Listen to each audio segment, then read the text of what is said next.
Mapagpalang araw po, Mamites. Ito po ang aking entry. Ito po ang Ang aking aking entry. Lutong Bicol Express. Ayan na po yung sangkap. Ayan po yung sangkap. Pinagalo-halo na. Ginisa na. At ilalagay na po yung karne. Baboy. Hinaulog ko. Pero, Sa labas yan po kasi niluto. Ang tubig babaw. Kaya kahoy. Dito talaga sa probinsya, puro kahoy lang yung gamit. Yung iba naman, tiuli. Ayun ka lang. Nilagyan na po ng paminta. At pinagalo-halo ulit.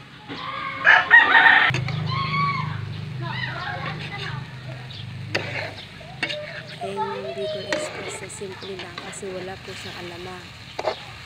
Kinulang na sa budget. At ayun na po, nilagyan na po ng tubig. Pinakuloan. Pakuluan po natin siya hanggang sa lalambot. Para po may lagyan niya yung gata. Ayun po, malambot na siya. Nilagyan na po yung gata. Help po kami sa magluto niya. Kasi hindi ka lang. hindi po ka marunong magluto. Kaya po siya na po yung nagluto. Supportive husband.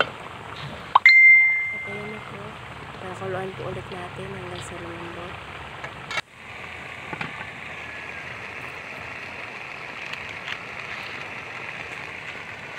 Ayun na po. Talagyan na siya ng Magic sarap. na pampalasa.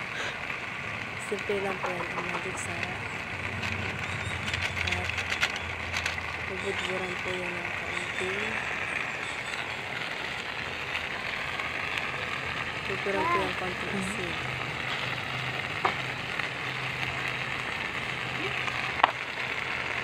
Ayan po, ipapakuluan po ulit.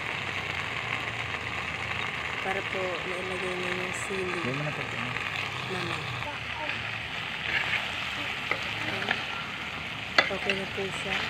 Nilambot na at nilagay na po ng sili. Siling haba. Masarap po sa Bicol Express yung sili. May sili. Lalo na sa mga taga-Bicol. Na Ating mahilig sa Bicol maanghang. Express. At ayan na po siya. Luto na.